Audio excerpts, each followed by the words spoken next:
Hola queridos estudiantes, ¿cómo están? ¿Cómo se encuentran? Espero se encuentren muy bien. Les enviamos un abrazo desde la distancia y estamos muy contentos de que podamos seguir en comunicación con ustedes por este medio virtual. El día de hoy empezaremos con nuestra segunda clase de Español 10, en el cual repasaremos el texto argumentativo y les diré qué aprenderemos hoy. En primera medida veremos qué es un argumento. Luego veremos cómo hacer un argumento y repasaremos el método inductivo y el deductivo. Luego veremos cómo citar y de dónde sacar esa información. Y por último veremos qué es la refutación. Esa sería nuestra agenda para el día de hoy. Entonces los invito a que aprovechen este espacio y empecemos. La argumentación es algo muy importante en nuestra vida, ya que cuando nos comunicamos o intercambiamos opiniones con otros, tenemos que argumentar lo que decimos, para que acepten o tomen nuestro punto de vista. Conozcamos ahora todas las formas de argumentar y a debatir de la mejor forma. Pero recordemos por qué argumentar es importante. Pues bien, la argumentación es un tipo de texto oral o escrito por medio del cual exponemos las razones o los motivos de lo que planteamos. Por eso, si queremos argumentar, las frases como porque sí, por ejemplo, no sirven. Hay que dejar en claro por qué afirmamos lo que decimos. Con la argumentación podemos responder la pregunta sobre el por qué, ya que brindamos las razones y los razonamientos sobre algo. Bueno, ahora veremos 5 tipos de estrategias argumentativas. La primera es la clarificación, que consiste en organizar los datos, en general en el llamado orden jerárquico decreciente. Pero, ¿qué es esto? Sencillamente, ordenar los argumentos desde los que más convencen hasta los que menos convencen, o desde los más generales hacia los más particulares, o de los más importantes a los menos importantes. Otra estrategia argumentativa es el procedimiento inductivo, el cual consiste en sumar ejemplos para demostrar o comprobar lo que decimos. De esta manera, a partir de casos particulares llegamos a una conclusión general. Es una forma de argumentar muy buena porque plantea hechos concretos. El único problema es que nunca podremos abarcar todos los casos o ejemplos que existen. Y entonces corremos el riesgo de que alguien encuentre un caso o ejemplo que contradiga lo que estamos diciendo. Hay que saber lo bueno y lo malo de cada estrategia argumentativa. Para complementar lo anterior, veamos un ejemplo. Antonio, José, Pedro y Josefina son hijos de Juan y María. Antonio es de tez morena, José es de tez morena, Pedro es de tez morena y Josefina es de tez morena. Por lo cual podemos concluir que todos los hijos de Juan y María son de tez morena. Como vimos en el ejemplo anterior, en este tipo de razonamiento inductivo, todos los elementos de un conjunto determinado se agrupan y se menciona alguna característica en común. Por ejemplo, la tez morena.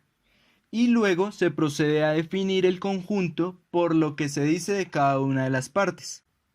En el caso anterior, el conjunto hijos de José y María se define en términos de sus características, la cual es tez morena. Por eso se concluye que todos los hijos de José y María son de tez morena. Sin embargo, hay que tener cuidado con este tipo de argumentos, ya que si nosotros concluimos que todos los hijos de Juan y María son de tez morena, y en algún momento nace otro hijo, y esta persona no es de tez morena, ya se anula la conclusión anterior. Como vimos en el ejemplo anterior, para hacer un argumento con el método inductivo, primero hay una observación, después se generaliza una característica en común de los hechos observados. Sin embargo, como recalcamos antes, siempre hay que hacer un contraste de esta generalización, ya que pueden aparecer nuevos hechos que contradigan las conclusiones que ya teníamos. Ahora veremos el procedimiento deductivo, el cual es lo contrario que el procedimiento inductivo, ya que la deducción va desde lo general hacia lo particular. Por eso, en este razonamiento debemos partir de algo aceptado por todos, que resulte incuestionable. Por ejemplo, si decimos que todos los monos comen bananas, lo cual es general y todos lo podemos aceptar, y luego decimos que Martín es un mono, que sería el caso particular, podemos deducir que Martín comerá bananas, la cual es la conclusión o la deducción. Las tres oraciones que mencioné antes se les llama premisas. Vamos a ver un ejemplo más para complementar esta parte. Primera premisa: todos los humanos son mortales. Segunda premisa: Juliana es una humana. Tercera premisa o conclusión: Juliana es mortal. Ahora veremos las voces autorizadas. ¿Qué es una voz autorizada? Es un autor o autora que ha trabajado el tema sobre el cual estamos tratando durante varios años y pues por tal razón ha conseguido bastante experiencia y conocimiento sobre el tema, por lo cual podemos usarlo como ejemplo para reforzar lo que estamos argumentando. Sin embargo, cuando vamos a incluir esto que ha dicho ese autor o autora en nuestro texto, debemos citarlo. Si colocamos la parte del texto de forma exacta, entonces será una cita, mientras que si colocamos la parte del texto con nuestras palabras, será una paráfrasis. Por eso las citas se ubican entre comillas y las paráfrasis no, aunque en los dos casos tenemos que colocar de quién es el texto o de quién es la idea. Además, para lograr fundamentar aún más tus argumentos, es importante la revisión de fuentes de información. Existen varios tipos de fuente de información y canales a través de los cuales podemos acceder a ella. Veamos unos ejemplos. Y por último, veamos la refutación, la cual es hacer referencia a la opinión de otro para contradecirla con nuestros argumentos, razones o ejemplos. De esta forma provocamos un debate o una especie de discusión. Bueno, claro lo anterior, es momento de recapitular lo que hemos visto en la clase de hoy. En primer lugar, vimos que la argumentación es un tipo de texto oral o escrito por medio del cual exponemos las razones o los motivos de lo que planteamos. En segundo lugar, vimos que para clarificar, siempre los argumentos conviene organizarlos en un orden jerárquico decreciente.